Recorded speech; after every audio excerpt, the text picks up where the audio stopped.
Greg Lays here in Ginger Valley's beautiful houseplant department. You know, here we are getting toward fall, and it's time to bring the outdoors in. It's always nice to have plants in the house. Houseplants can cleanse the air, you know. I'm going to talk about some plants that have larger leaves, but any houseplant will cleanse the air. The larger the leaf, the more cleansing of the air they will do, and they put oxygen, as I said, back in. So let's talk about what I've got here now today. What I have behind me are a plant called Dracaena. See, it's a tree form. It's a huge family of houseplants. There's a lot of different kinds, but we kind of like these. They're dramatic. They can fill up a corner. They can take low light. I'm in the lowest light part of our greenhouse, but they can take full sun too.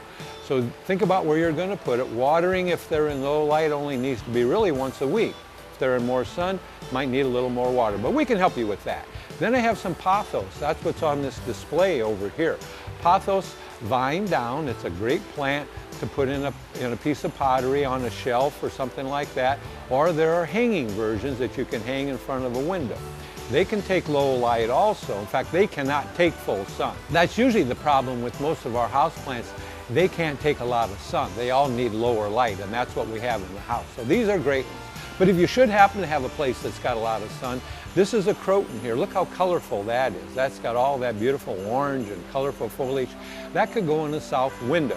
And there are many more houseplants that do like the sunlight. Now, one more thing, and then we'll talk about watering again. This is a neem oil. This will kill any bug that you might have. So if you have bug problems, get the neem oil. It's all natural. And watering really depends on when the plant needs it. Any questions, check with us here at Ginger Valley. For Ginger Valley, this is Greg Lays.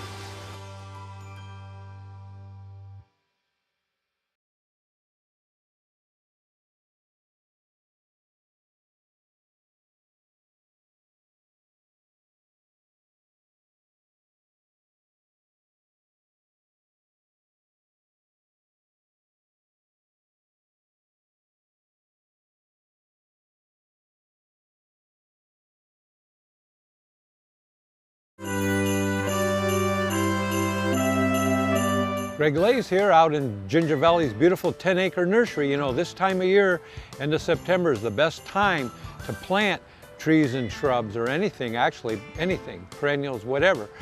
We bring fresh plants in for the fall, so these are also beautiful Japanese maples that I'm standing by now. You know, the Japanese maple, this happens to be the lace leaf, but there are a lot of other kinds. These are very, very beautiful plants. We call them a specimen plant, where they need to kind of be by themselves, either in a little bed out further into the yard or against the house, where sometimes the landscaping juts out into the lawn. You know, these are dwarfs, so they're not going to get real tall. They are all individuals, so they can go from 4 feet to 8 feet tall.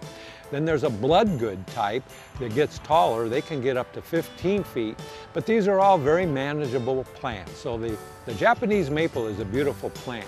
Now let's talk about how to plant them. You know, it's very important that the feeder roots, which are fine like our hair, come out to form. So use a root stimulator. I've got in my hands here, I've got my hands full of root stimulator. We always talk about root stimulator. This is a type of fertilizer that generates the new roots to come out, but they have to stay in moist soil. You know, we water here twice a day. Of course, you know, they're out of the ground. When you put these in the ground, we've got the grower pots right here for you to look at. You're going to dig a hole, or if we plant it, of course, we're going to dig a hole anywhere from 20 inches to maybe 25, 30 inches deep. You've got to water that plant enough for that water to soak down to those root balls and keep them consistently moist, at least up until Thanksgiving. Irrigation gets shut off in October, so you have to water them extra once you shut your irrigation off. Root stimulator, plenty of watering. For Ginger Valley, this is Greg Lays.